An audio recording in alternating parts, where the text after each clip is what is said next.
Best Bets show presented by BetRivers. I'm Kai McEwen. We are the three-man weave. And happy Red Taylor's version day out there. My friend told me to say that. I don't actually know what it really means, guys. It's not part of who I am. But for those who understand that little reference, that's for you. Congratulations. Have you? How much Taylor Swift have you listened to in your life? Probably too little, Jim. Honestly, I like her. I have nothing against Taylor Swift. She's wonderful. I just, You're very tone deaf culturally. I'm tone deaf culturally. It's a bad look for us. It's a bad look. It is. Yeah. That aside, college basketball. That's what we're here to talk about. We got a big slate today. Big Friday slate. That's going to cool off as the season goes on. But in November, we got some massive, massive slates. Tons of games to talk about. As we normally do, we're going to run down our little list we have in our outline. We're going to hit some chat mob questions throughout the show. So please, if you have any questions on some bets today, fire in that YouTube chat. Please subscribe to the YouTube channel. That is the Field of 68's Best Bets. That's where you will find all our videos every single day. Tomorrow, Saturday, we're coming to you live at 10:15 a.m. Mark your calendars. Central. Kai, give them the time zone. You're so Central. Time zone centric to yourself. It's not I am. fair. That's bias. It's the best time zone. It is. Before we get into the show, Jim, takeaways from yesterday. What'd you see? What'd you like? We had a buzzer beater day, Kai. It was phenomenal. Yeah. We had a 65-footer for UC Riverside. JP Mormon, 1.7 left, buried it at the horn. He was on Field of 68's After Dark last night. That was very cool hearing his immediate reaction to that. But then, Matt, we had another one. San Jose State's Trey Smith at the horn on an offensive board, getting Tim Miles his first win in charge of San Jose State, breaking the Fullerton Hearts. It was a great third day of hoops. We had buzzer beaters. It's awesome. Two coaches that we love, Jim, Mike Macpeo, and I'm blanking. Tim Miles? Tim Miles, obviously. God, so dumb. But Jim, I'm going to go with the complete opposite of the spectrum. A somber note for a program that is in complete shambles. The Washington Huskies. It turns out they are, in fact, still a terrible basketball team. Hey, they won by double digits. Oh, but they were down second half, Jim. After losing to Northern Illinois in fairly convincing fashion, I'd argue, that was the response. Your second home game to come out with, hey, we're not this bad, and you can't get away from NAU. That was a damning sign. Only two teams have a worse cover margin relative to spread expectations this year with 2 games played. Northern Iowa, another team that drove us up wall yesterday, and Creighton. So, some teams to kind of keep an eye on. Struggling early. Washington's just bad, Kai. Creighton, I think, has an excuse. You and I sort of integrating the 2020 core to some degree. Washington, just bad. Hard. You cannot make any excuse for that team. In no way can your money be trusted in that investment. Yeah, you and I. If you were a backer yesterday, you beat the line. You find out Ryan Davis is out for the game. You're already counting your money, and then they're terrible. They looked, frankly, out of sorts. The role players were bad. AJ Green, he was doing his thing, but credit to Vermont. That's a very, very good basketball team. Look for them to be rolling through the America East again. I cannot believe they were picked second in that league. That still blows my mind. Okay, let's get on with the show. Starting off with the game of the day, Villanova at UCLA. This one's huge, guys. Huge. UCLA hovering around, I think, 3 or 4 guys. I don't have the updated spread in front of me at the moment. I'll work on that for you. I'll try to be a spread guy in a second. Yeah, appreciate it. We've been on record of just not having UCLA in our top 3, like a lot of publications out there. We've been higher on Nova. I think we had them ranked 3rd. Matt, do you like Villanova as a dog in the situation? Not a dog very much. This is kind of uncharted territory for them. It's 12th time in the last 5 years that Jay Wright's been a dog. Wow. 12. That's it. That's not very much. Jim, I'm sure you'll share. I got to think those have gone pretty well for the Wildcats in those games. I can't say. I will give you the glory when it's your turn to speak. Kai, I'm just shocked that we're not all emphatically on Nova here. I think we've been branded as an anti-UCLA organization. Ironically, we all bet on them first game. They covered easily. And I think this number is spot on, even without Cody Riley. Matchup wise, though, Jim, I have some concerns for the host Bruins here. Just with the wing laden roster they have, I just think Nova is so built to mitigate that. We saw Brandon Slater have an impressive debut against Mount St. Mary's. They put him at the top of like that 1-2-2 press. And Nova just looked a lot longer and a lot more imposing physically than I think I'd remember from last season. And that's a great counter, the immovable object meets the immovable object type of scenario when you go up against UCLA's positional size from 2 through 5. Tiger Campbell, the outlier, but everyone else there is 6'6" and long. Yeah, sitting at 3.5 at BetRivers right now. And Matt, to reveal it, Jay Wright is 7-3-1 as an underdog against the spread. Pretty good. over the last 5 years. Yep, pretty solid. Maybe I knocked UCLA a little more for no Cody Riley here than you guys. I actually ended up on Villanova at 4. I just think Riley makes a difference in the fact that the way you take advantage of what Villanova is bad at. They are a poor interior defending team. It is not their strength. They don't have like a true center, true shot blocker, and you can play through Riley offensively. Miles Johnson is a great backup center, but if you're playing through him, I think Villanova's happy with that. That's great. Riley was in the 65th percentile as a post scorer last year.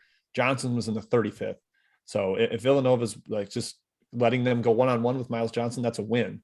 And that weaponizes the Jermaine Samuels at center lineup on the offensive end. They can go a little smaller, dare UCLA to play through Johnson. And then, man, when they're spread out like Nova can with all the skill they have all over the court, that's very tough to stop. I'm liking Villanova here down at 3.5. It's a little dicey for me. I liked that 4, but I do like Wright as a dog guy. Yeah, for as great as Johnson is defensively, and he is great, Matthew, he's not a guy you play through on the post. So Riley being out is huge, Jim. I think it is very big. Will Johnny Juzang go off again? And he pretty much continued his tournament streak against Bakersfield. Like, he has confidence through the roof right now. And maybe he does, but like Matt said, Villanova's length like shocked me. Obviously they're playing Mount St. Mary's, but they looked enormous. Slater at the top of that press was intimidating as hell. And UCLA is of course a different animal, but this Villanova team is very, very good. Jim, they go 5 out. You're stretching Miles Johnson out on the perimeter. I think advantage Nova there. I'm leaning towards the dog in this game. I'm curious to see if UCLA matches them and goes small. Like if you play Juzang and Jaquez at like 4-5, like that could be a pretty scary lineup itself. Right. Maybe we get a little more up and down or some efficiency on the offensive end, because I don't have much of a take on the total. Both these coaches like to play slow, but I think both teams can score a little bit. So staying away from the total here. Matt, to your point, actually both your guys' point about Villanova looking big, like Mount St. Mary's is a big mid-major team. Right, exactly. That's what I think why it popped. 6'8", 6'9", 6'9" up front. Their guards aren't tiny, but it was like, oh, Villanova's just bigger. Like these are bigger kids. They're stronger. They're more stout. It was surprising to see. Get your popcorn ready. A lot of fireworks tonight. That game's late. Gonna be awesome. Stay up late, Kai. Get your coffee brewing at 9 I'm going to stay up late. I'm more of an Eagle, Jim, than a night owl, but I'm going to stay up late. Let's move on. Speaking of late, San Diego State versus BYU. BYU favored by 3 at BetRivers currently. Fun matchup here. Fun matchup, Jim. 2 top 25 teams, in my opinion. Very well coached teams. Obviously, San Diego State was pretty impressive against Riverside, a team that we just talked about. Beat Arizona State on a buzzer beater. And BYU kind of survived a battle with Cleveland State, but that's a team you're always going to battle with. Who do you lean in this game? I'm leaning towards San Diego State. It's not super strong, but they've got a little revenge on the mind after BYU went to San Diego and won by double digits last year. That's not great. And we got a second straight matchup here where the center is out for the home team. Richard Harward missing for BYU. Had a little like knee trouble and then a cardiovascular scare. So he's out indefinitely. Not really sure what's happening with him. But you're already going to be pretty jump shot reliant against San Diego State's pack line. And without Harward, they have no real interior scoring. Like he's the only big guy on that team that is like a true go-to threat inside. So Matt, they're very jump shot reliant here. And with Dutcher on the sideline for San Diego State and that little revenge, extra juice motivation, I lean towards the dog. What do you think? Yeah, the revenge is actually why I'm staying away from BYU. I made this number look closer to 5. I love the Mormons. I'm not putting too much stock in that Cleveland State game. I was on BYU in that game, a loser for me, but you're right, Kai. The Vikings just reinforce that, thorn inside type of style. They come at you with waves of pressure and length. So I want to give BYU a pass for that. Although against San Diego State, you're not going to get much reprieve. I think the big question mark, Jim, you mentioned the upfront battle potentially, or without Harward for BYU. Can they play through Nathan Mensah? He's not exactly an ultra assertive scorer, but he's a skilled, you can play inside out through him. Wonder if Dutcher looks to exploit some of that inside. And I think Dutcher, you're right, Jim, a good defensive tactician. And now he's seen Mark Pope's playbook to some degree after that matchup last year. So a lot of angles pointing toward San Diego State's favor. I just think the price is a little bit too low, Kai, but it could just be a function of me being really high on the Mormons. Mm-hmm. Matt Bradley versus Alex Barcello. That's an awesome matchup right there. Barcello? Barcello? Can I say Barcello? I guess if you really want to. Is it Barcello? It's Barcelo. Hey, Bradley looked awesome in his debut, by the way. 23 they both points. did. Yeah. Didn't take a single 3-pointer, which was impressive. He's fitting in just as we expected. Yeah, I think Barcelo didn't miss a shot. I think he had 24 points also in his debut against a really good defensive team. So yeah, gonna be a great game. Moving on to another good game. SMU at Oregon. BetRivers spread is -7 in favor of the Ducks. Matt, I think we mentioned somewhere else. I think Oregon's going to take some time to get going this year. We all think they're going to be awesome in March. Maybe a couple bumps in the road to start the season off. Do you believe in the Ducks tonight against SMU, or are you back in the fight in Jankovic's? He's on the hot seat this year for the Mustangs. He shouldn't be. Keep him. Shouldn't be. Pony Really? Express needs him. Yes, he's the commander on the saddle. I don't know. I'm not sure if he's like an upset. I like Yankovic. I've given him plenty of excuses, too many excuses, probably the last couple of seasons. With the second half collapses, Matt, is that on him a little bit? It's got to be coaching. Yeah, I think there's also just some young immaturity of kids get up big leads, they blow them all the time. Whatever. Anyway, it's college basketball. Weird stuff happens For like 5 straight years. Yeah, it's been like a 2-year trend. It's probably systemic at this point. Can't happen this year because their top 7 is like 5th-year seniors, so better not happen. Yeah, there's literally no excuse this season if there really was one last year. But Kai, back to the Oregon battle, 2 teams that we like, 2 teams that I really like personally. I'm just not ready to back Oregon yet. It doesn't feel like they're a finished product. Dana Altman was very explicit about mentioning how they've not gotten up to speed because of some key injuries. It's been confirmed that Quincy Guerrier and Fred Kepnang are both playing tonight, 2 key starters, but they're not at 100%. Presumably they haven't had a full practice. So this is an Oregon team. We've said it in the offseason, it's going to take some time. So if you're looking to back them, I don't think now is the time, even at home in a tough road travel for SMU. And a lot of that's just due to the Ponies. I think they're a great team. I'm not sure what the pace plays out here. I can't really put my finger on, but it feels like a slower type of game, a gut lean to the under, Jim. Yeah, I got absolutely nothing here. I think the line is right. The total is right. And I'm still waiting out both of them a little bit. SMU has the bodies to go at them in the paint a little bit with Weathers and Tristan Clark, but with no Nefali Dante, that's a weakness for Oregon.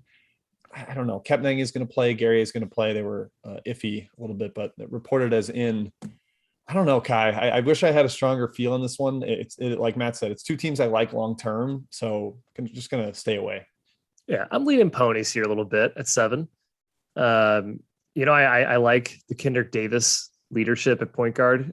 Like I said, I don't think Oregon is close to a finished product yet. I think it's going to take a little bit of time. Both teams are pretty impressive in their debuts, playing lower major squads. So again, it's another one of these games. It's going to be a fun watch. But I am leaning towards the dog a bit here. All right, moving on to Matt's 2 favorite teams in college basketball. That is Oregon State and Iowa State. Hilton Magic is back. We got fans in the stands, and the Clones are now a slight favorite at BetRivers, -0.5. Can't say I've seen that spread too many times. Oregon State started off as a favorite on the road in Ames. Matt, Oregon State was the tournament darlings, one of many last season, making the Elite Eight, shoving your preview directly in your face. Yes. Yep. Do you think they can beat Iowa State, or does Hilton Magic come to play tonight? I cannot believe we're talking about a world in which Iowa State is basically a coin flip with Oregon State in their own building, but just shows how far the mighty have fallen. Oregon State, we talked about this as well, probably getting a little too much hubbub this offseason. I'm not buying into it. Jim, I'm like you last game. I have no feel for this game. It feel like I made this number. I was like, I don't know, Iowa State -1. I threw my hands up in the air. Could see it going a million different ways. Wayne Tinkle mixes in defenses. Iowa State doesn't really know what their pecking order is with all their newcomers. I have no idea. This is a hard stay away for me. I lean towards the home team. I think Iowa State might be a little more ready. Like the Oregon State performance against shorthanded Portland State was not exciting. Like they were trailing most of the first half, never pulled away at all in the second half. It was basically like a toss up until they extended to I think they won by 9. Iowa State, not really impressive against Kennesaw either. 11 point win there. Both have some question marks for me. Like this is the opposite of how I feel about SMU Oregon. Like I'm low on both of these teams long term, so kind of stay away in that regard. But if I had to take one, it would be Iowa State here with Hilton Magic. Kai Joe Kidd pointing out in the chat, Stevie Thompson is not walking through that door. That's very true. There's Ethan Thompson. No one. There's no. There's Ethan Thompson. You finally have Oregon State without a Tinkle, Thompson, or Thompson. So we'll see how that pans Except out. on the sidelines. True. On the court, none of those will be available. Yeah, now the team covered in their first game against lower major squads. Portland State, maybe that's a little insulting calling them lower and lower major, but I think Oregon State's overrated. I would really liked when they were favored because I was going to try to back the Clones there. Right now that it's flipped, probably just staying away. No point in forcing it. I do lean towards the Clones as well, though. All right, Matthew, you're a chat czar. I do. I What am. questions do we have? I am, and I do have questions. I will be meant to say auditing that. your work. I've been keeping a list. I don't like this. It's probably appropriate, though. All right, we're going to start off with Austin. He's asking about ETSU App State. Interesting matchup here. East Tennessee State, kind of a new type of identity this year, Kai, under new leadership. We saw App State slow the pace down, I believe, in their opener. Do you think there's more of a tempo, pace, over, under type lean here, or do you have any side opinions? I think ETSU wants to play faster this year. So but I wouldn't take one side or the other here against, like you said, a team that wants to literally slow the pace down to a crawl in App State. I think ETSU might be a little bit underrated heading into the year. People assume they're going to drop off after the coaching change. There's a lot of talent on this roster. I actually lean towards them at +2 against App State. Obviously, they were tournament representative last year. There was a little bit of luck in that run there, winning the Sun Belt. So I do lean towards ETSU. Yeah, I'm with you, Kai. I would maybe be interested in taking ETSU if I had a better feel for Desmond Oliver on the sideline. But as it stands, I know that I love Dustin Kearns as a coach for Appalachian State. And I don't feel comfortable backing an unknown against a guy that I really, really like. Right. You basically need them to win outright at that number. And it's a tough ask. App State started with a very competitive performance on the road, ended up fading late. But I think they're at least decent, and it's enough to make it stay away here. First game for ETSU too. Yep. By the way, I don't know if we've seen any major trends or edges emerge from that, but anecdotally, I'm with you. I don't love taking teams playing their first game, especially against a team with at least a day or two of rest with some experience, already have one under the belt. Vermont says, shove it. Shut up, Matt. Well, they played Northern Iowa, who has just been a kind of a dumpster fire so far. Jim, I'm going to you here. West Coast, a lot of West Coast love on today's outline. Texas Southern, one of a couple of SWAC schools on a West Coast tour. They are going into St. Mary's. They just played at Oregon, I believe 2 nights ago or 2 or 3 nights ago. Tuesday night. Yep. Tuesday night. This spread is sitting at 17 right now. Jim, here's how I look at this handicap. St. Mary's was, I think, laying around the same number against Prairie View. So you can kind of look at St. Mary or Texas Southern, Prairie View. Who do you think's better? I have them, 1A, 1B. I think Prairie View's impressed me a little bit more, but the number feels sharp to me. Do you think there's more of a matchup edge here? Not really. I have it a little bit lower. I think Texas Southern's talent really impressed me. I watched some of the Oregon game and they looked solid. They also looked like very game as underdogs, where they got down 20 a couple times, got it back to 14 or something. They weren't ready to roll over. And in a pretty low pace game, St. Mary's doesn't want to run up and down. They do have a little more shooting this year, especially with the return of Dukas. He hit 6 in their opener. Look great. St. Mary's. Yeah. But I would lean towards Texas Southern. Matt, the SWAC teams have been excellent. They will not die. Year. SWAC, MEAC, Southland, they will not go away. There's always a bunch of cockroaches, all of them. It's incredible. Yeah, so I would definitely lean towards Texas Southern, but it's not something where it's a must play. 17.5 at BetRivers if you want that half point. I'm a little nervous to fade St. Mary's. I think they're excellent this season. Yes, I agree. I'd be wary of fading them early on. But I agree that the question was framed as I think he was implying Texas Southern's catching too many. That was my first gut reaction as well. But maybe, I'm with you, Kai. I'm not really in a fade St. Mary's mode right now. Matt, to compare it to your point, I mean, both Prairie View and Texas Southern want to play fast. So it does have some pace questions with tug of war pace there. Yep. Another one that actually, this one's probably just a handshake agreement on playing up and down here. Kai, Bryant versus Rhode Island, battle of the state of Rhode Island for who is the king in that state. Pretty big number. I think it opened at 11. Now it's been bet down to 10. Do check me on that current line. It's 8.5 at BetRivers. 8.5. My goodness, the sharps are piling on the Bulldogs. And I think they're sharp for a reason here. I think the bet is Bryant, Kai. Yeah, I mean, right now, maybe not, but double digits. I was liking Bryant quite a bit. Peter Kiss and Chris Childs, those are the keys. They were out last game. I think it's disciplinary. It was. And Grasso said they'll be back soon, very coyly. Okay. 2 of their best players. I'm pretty sure both are preseason all NEC guys. If those guys are in, I definitely lean towards Bryant in this game. Yeah, 8.5 is a little low, Right. I would say. But as Matt said, this should be a track meet. Like the teams are just going to hand the baton to each other back and forth. Should be happy to run up and down. The total reflects that, unfortunately. But if you're just looking for something fun to watch, Bryant games are always up there, just because of the way they fire, the way they run up and down. This will be an entertaining one at the very least. Yeah, I wouldn't endorse Bryant at the current number. I think it's the value's evaporated at this point. I also am not going to bet the over, despite some kind of talking out the other side of my mouth here. I wonder if Fats Russell was so much a part of Rhode Island's pace. That's my only concern. So I'm going to stay a little bit away there, because we've seen him dial up Maryland's tempo the last couple of games. So again, that's just sit back, put the feet up, get the popcorn. Yeah, that one got bet up like 5 points, the total. So again, okay, probably. There you go. The Sharps are sharp this year. Good for them. Julian asking, is 25 points too low for Kansas? Jim, they are hosting the Fighting Billy Gillespies in Tarleton. Tarleton. Why am I saying Tarleton? Tarleton. What am I saying? Tarleton. Like Charles. They're the Texans. They're based in Texas. And Jim, they are feisty. Tarleton's one of my favorite dogs. I was going to kick this right back to you. Tell us why you love Billy Clyde as a dog. I watched their exhibition. Yes, I watched Tarleton play an exhibition game. Tarleton. The Texans play an exhibition game, and I was uber impressed. This team has a bunch of positionless 6'4" to 6'7" wings. They kind of remind me of like an SFA team where there's really no positions. It looks chaotic. It looks helter-skelter, but they play such good defense and they take good shots. I think Billy Gillespie's going to have that program as a pretty solid middle of the tier whack by end of year. So I actually would lean Tarleton here, but I don't want to get in front of the Kansas freight train either. That's where I stand. If they don't play hard, Billy Clyde's going to punch him in the face. So they're a pain to play against, and they slow the game. 60 possessions against Stanford. I know Stanford doesn't want to run, and Kansas likes to more, but they will literally do anything to stop the pace, and it's going to be a crawl. I do lean towards Tarleton as well. I can think of a couple of games last year we faded Tarleton, and we were just like, there's no more fun. There's no less fun team to fade than Tarleton. It's just not. I remember taking Grand Canyon as a favorite against them, and it was like, well, there's only 5 more possessions left in the game, and it's 7 minutes left. So what do we do here?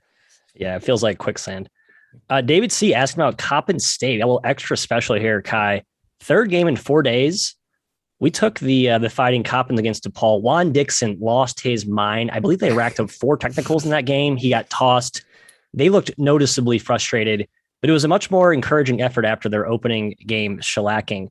I think catching 15, even in this tough spot, going all the way back to the East Coast in New Jersey to play Ryder, is a lot. I like Coppin. Yeah, spread's high. I lean towards Coppin. I can't say I like him because of three games, 4 days, but I don't think Ryder's necessarily a great team again, quite yet. They obviously have some players back to Vincio Vaughn, the boomerang transfer. But yeah, I'm leaning towards Coppin in this game. I like the over. I think Ryder got stuck in a crawl against Duquesne. The team doesn't want to play very fast with a freshman point guard. Coppin wants to go. They might end up with the top ranked tempo in the entire country this year. A little concerned because of the rest or tiredness situation, 3rd and 4 days and traveling from Illinois, but I think it'll be a track meet. I like that. Jim Ryder also depleted up front, to say the least. So I think it's going to be a guard centric type of game. Free player movement should play well for the pace. I will put a pin in the chat questions. I'll catalog them. Let's get back to the outline. All right. Next game is a neutral site game, Utah State and Richmond. This game is in Annapolis, Maryland. Beautiful Annapolis. Wow. I thought Richmond was the much better team coming into this game, but their first game with North Carolina Central was a dogfight. It was tight. They got down 14 in the first half in that game, but Utah State lost to UC Davis, Jim. Not a great first showing for Ryan Odom. I just think Richmond has too much talent here. They run such beautiful offense. So I'm leaning towards them in this game. I like the dog, honestly. UMBC West. Yeah, it is. I don't know. They can't be as bad as they showed in that opening performance. The coach is too good. There's enough talent. Matt's boy, Justin Bean, still there, dominating the glass. And yeah, as you mentioned, Richmond's debut was not overwhelmingly great either. Definitely played a worse opponent than UC Davis, and it took quite an effort. I don't think Gilliard left the floor, which is concerning. Played all 40. Yeah. It's not great. So I would personally lean towards the underdog just because I think neither were impressive, and Richmond's still figuring out their bench situation, but not strong. Yeah, nothing strong for me either, Kai. Maybe an overlane. I know Odom wants to push the pace a little bit this year. He's talked about how they're going to shoot a lot of threes. He's one of those money ball, analytically driven. It's about spacing. It's about the three ball, preventing your opponents from shooting threes. And just generally, they're going to play analytically smart. But Richmond, one of the sharpest organizations in college basketball. So there's not really that intelligence edge. I have no feel for this game. I think 6 is probably what it should be. It opened a little bit low. I think at 5, I want to say. 6 feels like the right number. I think it's a stay away. Yeah, 6.5 currently. 6.5. Okay. This is kind of a litmus test for me. Richmond, are you truly an at-large contender with all of your super seniors and seniors? Utah State, are you going to be competitive under Ryan Odom? Litmus test, says I. Next game. Western Kentucky versus Minnesota. Another neutral site game here. This one's in Asheville, North Carolina, a beautiful city by all accounts, guys. I've never been. A lot of breweries, apparently. I have heard that. Check it out sometime. Yeah. WKU is favored here, which should not surprise anybody, despite Minnesota being the higher conference team here. It's Hilltoppers -2.5 at BetRivers. Matt, Minnesota sucks, but Western Kentucky looked really bad in their first game. They barely beat Alabama State. What do you think? I'm reconciling in my mind how to make sense of all these teams that had struggles against the SWAC, MEAC, and Southland team. Like, are we going to paint them all with a damning brush? Or are we going to give them a pass and chalk it up to some trend that all these, the MEAC, SWAC, and Southland schools are just ultra feisty? I don't know. Here's how I see this matchup, though, Jim. It's Western Kentucky, a mid-major with high major talent, against Minnesota, a high major with mid-major talent. So in that, very well put. In that light, I think the spread feels accurate. The key question, though, for Western Kentucky is they're not going to integrate Cameron Justice, sharpshooter, who's mysteriously back in the fold, getting an extra year of eligibility. I think he can be a real difference maker, but you're just going to throw him into the fire. It's hard to bank on some massive boost from him. Yeah, probably not right away. And they still don't have Keith Williams awaiting his eligibility concerns. Zion Harmon, the dynamic freshman point guard, still out. I have a soapbox about Cameron Justice, but maybe this isn't the place for it. I'll leave it alone. He was a grad assistant at the school, and then they appealed for an extra year, and he got it. Compared to Northern Kentucky's Tyler Sharp, who did not get an extra year. Played 1 minute, I think. 1 minute for. They both played 7 games in the lost year, and one of them got an extra year of eligibility, and one didn't. It's a little dicey, I would say. At least they're consistent. That's good. Yeah, right. I don't have a lot in this one. I want to take Western Kentucky, but I was not impressed with them in the first game. I think they need Keith Williams to be the best version of themselves. They do seem to play better when it's more even competition or as an underdog. Don't like them as a big favorite. This one's close to the range where you're probably comfortable taking the Hilltoppers. Yeah, if Williams is in, I definitely take the Hilltoppers here. For sure, yes. There's nobody behind Eric Curry inside from Minnesota. It's just kind of bleak there. So I think West Kentucky, Matt, like you said, has the better athletes. So I am leaning towards the Hilltoppers here. Excuse me. Moving on. South Dakota State at Alabama. You all right, buddy? I was trying to fight back a yawn during that. It's early. It's only noon our time, Kai. South Dakota State at Alabama. I'm not bored with you guys. I promise. A little tired. South Dakota State at Alabama is our next game. This game is going to be awesome, Jim. It's a big spread. Alabama took care of business against Louisiana Tech, and we thought they might struggle in that game. No, we were wrong. Keon Ellis could be a star. And their big guys didn't even play very well. Bediako got in foul trouble, and Gurley had a 52-0 rating. So what do you think about this game? Yeah, Gurley was in foul trouble too.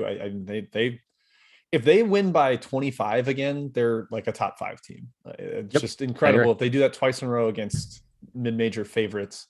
I think the South Dakota State performance against Bradley was deceptively, it wasn't as good as it looked.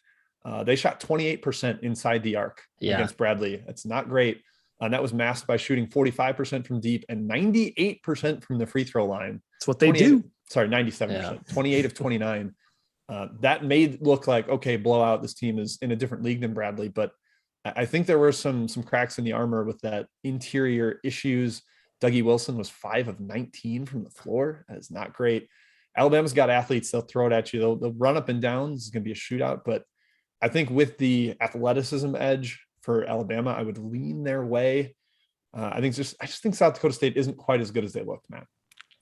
I'm torn on South Dakota State. part of me looks at that result, which is an impressive win on the surface against a team that I like, but also a Bradley team that is a lot of new pieces, a lot of new parts, going to be more of a work in progress to start. South Dakota State, one of the highest continuity teams in the country. You'd figure they come out guns blazing, and it looks like they have at least shooting it. Kai, using a similar analogy that I used earlier with the Texas Southern Prairie View, you look at this matchup, Alabama's laying 12 to South Dakota State. They were just laying, I believe, a point less to La Tech. So it's, you can do the transitive property. Is La Tech on par with South Dakota State? I think that's a fair assumption. South Dakota State's impressed me enough. You can make the case that La Tech's a little bit better, and this probably reflects that 1 point difference in the line. I think the line's sharp, so it's a stay away for me, and a good chance to learn about two teams that could both be awesome this year. Categorically better than many thought. South Dakota State's a fun dog because they can shoot. They might be the best shooting team in the country. So they can pull a back door here. I'm leaning towards the Jack Bunnies. They are my favorite team in college basketball. Apparently, I'm always seem to be on the Jack Bunnies. Moving on. Last game on the rundown with some more chat questions. Then we'll end with our best bets here. Wright State at Marshall, an awesome mid-major matchup here. I believe 2.5 was the spread last time I checked. I got you, guys. Kyle. Help me out with that one. Lots of Marshall -2. Marshall -2. Lots of points in this one, says I, Matthew. 60 total. Yeah, that's huge. Kim Pom thinks it's going to be 76 possessions. I think it'd be even more. This would be the first game for Marshall, Matt. Wright State had a non-D1 tune-up. I think both teams are kind of legit this year. I do too. Another revenge factor. We talked about this with San Diego State and BYU. These two teams played in the non-con last year, and Marshall destroyed them. It was the, oh, wow, Marshall's really good moment. Aha epiphany that we had last season with that team. Wright State, we shortly found out, was also awesome. They put the hurt on so many teams, consistently dominating, getting up 15-20 against, I was solid Horizon competition. It was very, very impressive. Second leg of back-to-backs was Wright State's home. Yeah, if you competed with them or you beat them, they were going to open up a can of whoop ass on that second leg, and they did so. Kai, I like Right Side here. I think the better team. You're catching 2 free points of value the way I see it. Maybe that's I could be disrespecting the home court, but I think these two teams should be a pick 'em on Marshall's home floor. In a weird way, Matt, this is like the second of their back-to-back, only it's a year later. Yeah. Right. I'm with you. I think Wright State's the better team. I would agree. It should be closer to a pick 'em. Marshall is one guard away to me right now. They've got the freshman that's been playing pretty well. His name's escaping me right now, but I'm waiting to see a little bit from them. Kinsey's great, Taylor's great, but Wright State's got the dominant front court. Marshall doesn't have the shot blocker like Jansen Williams that they've had in the past. So I think Wright State gets their revenge here. Yeah, rest assured, Wright State is still plenty good without Loudon Love. Their star who left last year, Grant Basile, is a monster. Basile. That's two. Also, for me. That's two for this episode. Scott Nagy, 31-20 against the number non-conference last 5 years. He's a good coach, and so is D'Antoni. There's two good coaches on the sidelines here. I agree. I lean towards Wright State as well. Nothing strong. I have the spread pretty much where it is, so I'm different than you guys. All right, chat mob. You're Matt, built different, Kai. I'm built different. You're darn right, Jim. Matthew, any other questions we got? A lot of questions about the backyard brawl. Surprised this didn't make the outline. I'm not sure who was in charge of that, but shame on you. One of these teams is terrible, so yeah, that's true. The rivalry still makes it noteworthy, so we will discuss it as it's been asked by many folks. West Virginia laying a healthy margin. I think the number's up to what's 15. Please check me up. 15.5. 15.5 against Pitt. Wow. And they're playing what's effectively just a mid-major at this point in Pitt. It'll be a ruckus crowd. I don't feel like this is a letdown or a lull spot just because of the rivalry here, Kai. But West Virginia, not a team that we really are encouraged by in terms of their offensive consistency and fluidity. Not a team I'm excited to back as a large favorite, but I do think the number's too low given how bad Pitt has been. I backed West Virginia in game 1 against Oakland. They couldn't get away from them. And that was a very, very discouraging result. And Bob Huggins was so pissed in the presser about that game. Oakland, looking at it, 20 offensive rebounds in that game. Yeah. That's a 48% rebounding rate. That's terrible. And that's definitely not what we come to expect from West Virginia, a team that kind of prides itself on physicality, rebounding, toughness. Yeah. If they show up like that against Pitt, even if it is Pitt, Jim, and they're down to like one guard and a walk-on, I don't know. I'm a little bit scared to lay the points, but you certainly shouldn't be confident in betting on Pitt, Jim. No, not at all. I mean, I don't think a Bob Huggins team will play that soft on the glass 2 games in a row. I can't imagine what their practices were like, especially Wednesday, right off of that.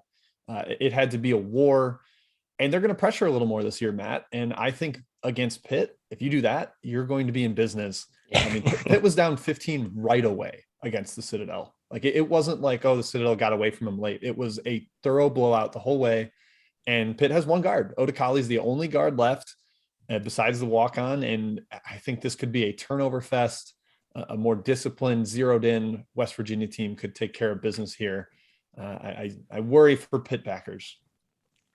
Yeah, I worry for West Virginia backers as well, just given the concerns we cite on the offensive end. But we'll see how it plays out. How about Matty Akers? A little 2 for special. We're going to lead off, Jim, with Chicago State, asking if we should fade Chicago State against. Like, well, that didn't work out very well. Game 1 took down the Tommies, coming off what I assume is an emotional euphoria, getting their first D1 win and over. They haven't stopped celebrating. They should. My sources say. And Kai, if I were still in town this week, I mean, you would be out in town with them. Well, right. I guess not tonight because they have a game, but we should have been last night. They are catching 11 hosting Edwardsville. Feels like a low number given it's Chicago State and Edwardsville's coming from close by Milwaukee. Jim, are you looking to lay the road favorite here as a sort of a letdown spot for Chicago State that even exists? I have nothing here. If I had to, I would take SIUE. I would lay the points. I think watching that Chicago State St. Thomas game was way more about, St. Thomas is a group of, they look like 15-year-olds relative to Division I athletes. Like they're good basketball players, but they are not athletic. And that was what allowed Chicago State to get up early and come back late and end up securing that one. I think SIUE is in a different league. They hung with Marquette. It was pretty impressive, basically the whole way. I think SIUE could blow them out, but I don't quite have the number to bet it, Kai. The play is Edwardsville, in my opinion, Jim. I don't think Chicago State is shooting close to 50% from 3 again. That's a total anomaly. And like you said, St. Thomas might be, they're D3 to D1. We expected some issues here. Obviously, we gave a lot of respect to Tower, their head coach. That's one of the reasons we were on them in the first game. But looking at them against Chicago State, it's like, okay, maybe this was a little bit too big of a leap here. So I think you're right. It's more about St. Thomas than it was against Chicago State. Right. Yep. Rayshawn Taylor, one of my favorite mid-major guards. That's a name to write down. SIUE. He's a guy from our neck of the woods in St. Louis, having a breakout year. Oh, good. Matty Akers, second of his 2 for special. Kai, I'm going to you here. Virginia Tech, Navy off of the amazing with an asterisk next to it, depending on how good or not good you think Virginia is. But still, it's amazing. Navy beat Virginia at Virginia. That's an incredible win. Yeah. So now they have to play Virginia Tech. Is there a letdown in the future here, or is Navy just good as they have been the last 2 years, and we're just too stubborn to admit it? Yeah, I don't really understand how Ed DeChellis is maintaining this level. It's very impressive. John Carter's a stud, their point guard. I think Virginia Tech's a little bit too much. I still think Virginia is a very good team, by the way. There's a lot of overreaction to early results, especially first game results. So I'm not really worried about Virginia. 10 points, that's a bit too much for me. But I don't think Navy's going to win 2 in a row. If Virginia pulls a Washington and struggles again against Radford today, then I will probably have some concerns. This game's going to be gross. Navy really likes to slow it down. They play the tricky zone stuff that is hard to figure out, but Mike Young's a really good coach, and they've got more offensive talent than Virginia does. So the Hokies can hopefully figure that out. I know Aluma had like some back spasm issues, I believe, in their first game, but there's still plenty here for Virginia Tech. I don't want to bet them on the road as a road favorite right now, personally. So it's a stay away, but I don't think they're in as much trouble as Virginia was in that opener. I had one more, but I just saw a chat come in. Let's stay with the Naval Academies. Luke Murphy asking about Army.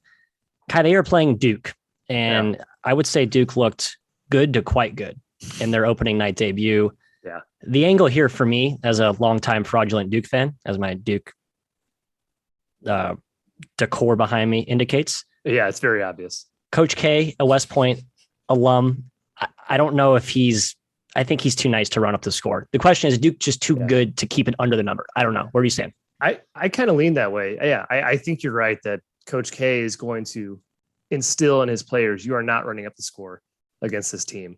I actually lean towards the over. I'm just kind of scared that Army can't score against Duke because Duke is enormous at all 5 positions. Yeah, Matt, I lean towards your Duke is too good to not blow them out. Coach K is 0-2 against the spread against Army since Patriot teams started getting lined. So that would speak to your point. But the Banchero is unbelievable. Keels, who is stopping Trevor Keels in this one? If Kentucky couldn't do it, then nobody. Mark Williams just dunks all night. Dunks. Yeah. Alley-oops. It feels like Coach K doesn't want to destroy them, but his team's just too good kind of thing. So I would lean towards Duke myself. All right, last up or 2 more here. I'm going to save one, which is a best bet. But the last one I have here written down, I know, right? Actually, we'll start that on my little notepad. Very proud of myself. Growth from Thank you. Yeah. Thank you. The crowd goes wild off in the distance. Middle Tennessee State. Jim, I think I just triggered you. I didn't mean to even say that school. They are laying 13 points to a Division I basketball team. Not a very good team. They should Bethune-Cookman. I'm with you. I like Bethune, a team that I thought was going to be bottom 5 in the country, but they hung in there at South Florida. So to me, this feels like a no-brainer. Take Bethune. Yeah, South Florida Bethune score final is misleading. It was not a blowout the way that it looks. Middle Tennessee just shouldn't be a double-digit favorite over basically anyone. It is kind of where I land. Bethune-Cookman threw out a zone, and it was really frustrating for South Florida. And Middle Tennessee has some zone issues, shooting issues as well. So, yeah, I would lean towards Reggie Theus and the dog. Agreed. Kai, best bet time. Start us off here. Well, Matthew, I'm going with Green Bay, Wisconsin under. And I'm not usually a totals guy. I'm not the Undertaker like Jim Root over there. It's Will Ryan, head coach of Green Bay, heading back to his childhood roots. The Ryan Bowl. His daddy, Bo, was the coach of Wisconsin for many, many moons. He's not looking to run. He's looking to slow the game down, and the Badgers certainly aren't looking to run either, running their patented swing offense. The Green Bay offense is anemic. It's very, very bad. I don't think they're going to score many points. We saw Wisconsin put up 81 against St. Francis, New York in the first game. That team runs, though. They run a lot. Green Bay, exact opposite. I think it's very, very low possession. Under 133 checking in at BetRivers right now. Green Bay ran in their first game, but I think it was mostly a symptom of playing Indiana State, who has a new coach that's like, let's go, right. Let's run. I agree. I think in future games, we will see Green Bay slow down. Agreed. Who's up on best bet? Is it me? Jim, take it away. I want to be the encore here. All right, I'll hand you the baton as the anchor. I'm going with Texas State as an underdog at LSU. Let me get the official spread here. The boys of San Marcos. Plus 13.5. Yep, I'll ride with that.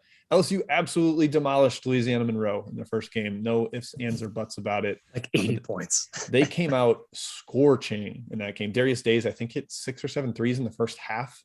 That really helps. Texas State is going to slow this game to a crawl. They really want to play in the half court.